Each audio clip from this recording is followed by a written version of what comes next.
अष्टमी के रात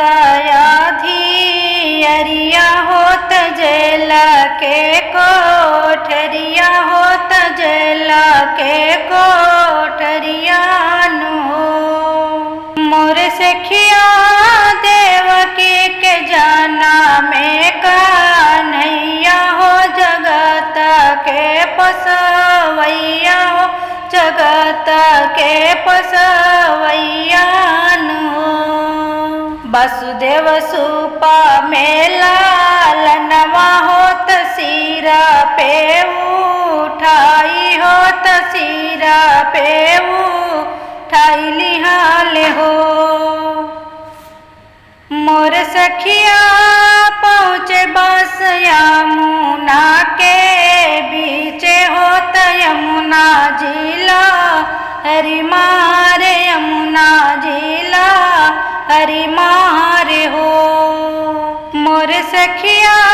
पहुँचे बस यमुना के बीचे होत यमुना जिला हरि मारे यमुना जिला हरि मारे हो कन्हा जी छुआ में है चारनिया होत यमुना जी ताराई गईल यमुना जी ताराई गईली हो मोर सखिया वासुदेव भैले यमुना पार होत नंद के माँ हले पहुँच नंद के माँ हले पहुँचे हो मोर सखिया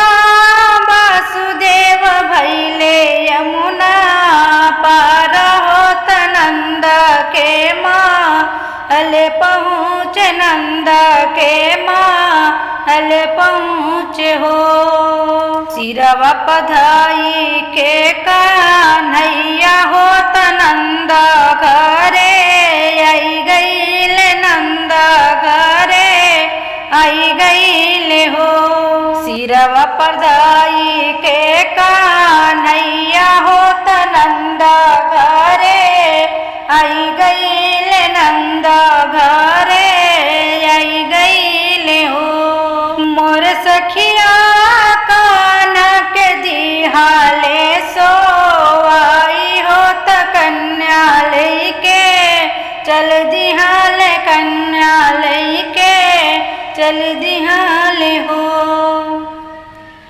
मोर सखिया कान्हा के दिहाले सोवाई होत कन्या लैके चल दिहाल कन्या लैके चल दिहाल हो नंद जी लुटावे खजनवा